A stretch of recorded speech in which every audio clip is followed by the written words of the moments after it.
안녕하세요, 여러분. 혹시 딱 보면 저 사람은 믿을 만하다. 아니면 좀 그런데? 이런 느낌 받아보신 적 있으시죠? 네, 많죠. 근데 많은 분들이 신뢰를 약간 이런 도덕적인 문제로만 보시는 경향이 있잖아요. 그렇죠. 좋은 사람, 나쁜 사람 약간 이런 식으로요? 맞아요. 근데 오늘 저희가 살펴볼 자료들, 특히 데이비드 데스테노의 The Trust About Trust 관련 내용들은요. 네.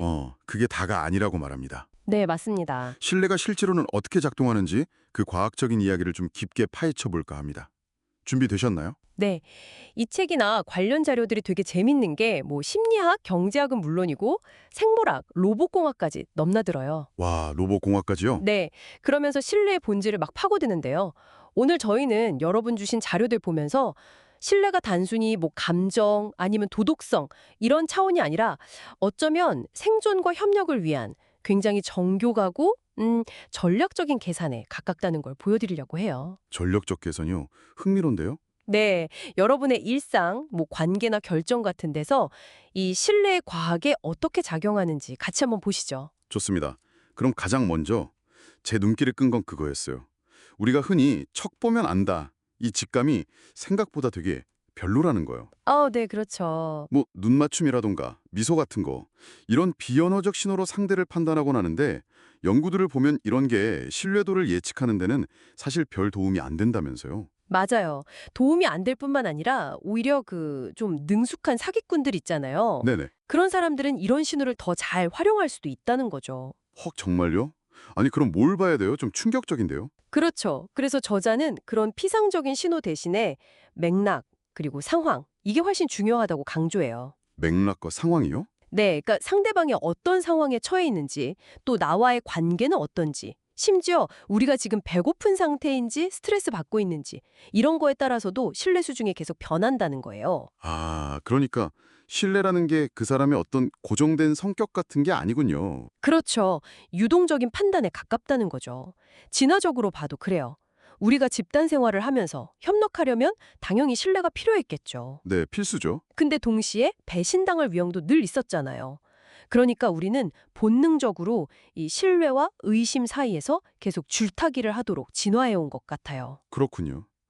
상황에 따라 변한다 하니까 또 떠오르는 게 그 자기 기만 이야기였어요. 이것도 되게 재밌었는데요. 네, 자기 기만. 중요하죠. 실험 참가자들이 스스로는 나는 정직할 거야 이렇게 굳게 믿었는데 막상 약간의 이익이 걸린 상황이 되니까 은근슬쩍 부정행위를 하는 경우가 많았다는 거잖아요. 네, 맞아요. 꽤 많은 수가요. 그러면서도 또 이 정도는 괜찮아 하면서 자기 자신은 여전히 정직하다고 생각하고 합리화한다는 게 와, 정말 인상 깊었어요. 그렇죠.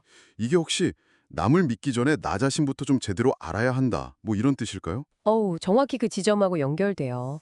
나 자신도 상황에 따라서 이렇게 흔들릴 수 있다는 걸 알면 타인을 평가할 때도 아무래도 좀 더 신중해지지 않겠어요.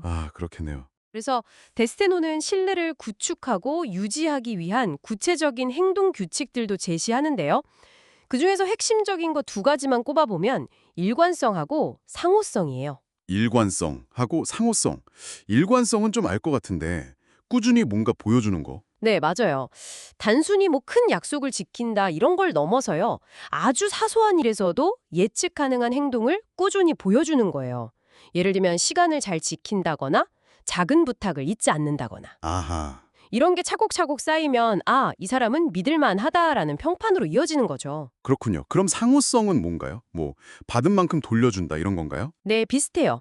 누군가 나에게 어떤 호의나 도움을 줬을 때 나도 그걸 기억했다가 적절한 시점에 그에 상응하는 반응을 보여주는 거죠. 네. 이게 그냥 단순한 거래라기보다는 나는 당신에게 신경 쓰고 있어요. 우리 관계는 중요해요. 앞으로도 협력할 의사가 있어요. 이런 신호를 보내는 행위거든요. 신호를 보내는 거군요. 그렇죠. 이런 구체적인 상호작용들이 반복될 때 우리 뇌에서는 옥시토신 같은 호르몬이 나와서 유대감을 강화하기도 해요. 근데 중요한 건 그 호르몬 자체가 아니라 바로 이런 행동들이라는 거죠. 행동이 중요하다. 네, 신뢰는 결국 관계 속에서 계속 의도적으로 노력해서 가꿔 나가야 하는 뭐랄까 정원 같은 거라고 볼 수 있을 것 같아요. 정원이요? 비유가 좋은데요. 자, 그럼 좀 정리를 해볼까요? 오늘 저희가 살펴본 자료들을 보면 신뢰는 어떤 타고난 도덕적 능력이라기보다는 상황에 따라서 변하는 전략적 판단에 가깝다고 봐야 할 것 같아요. 네, 전략적 판단. 그래서 뭐 첫인상이나 비언어적 신호에 너무 의존하기보다는 상대방의 과거 행동 패턴, 즉 일관성하고요.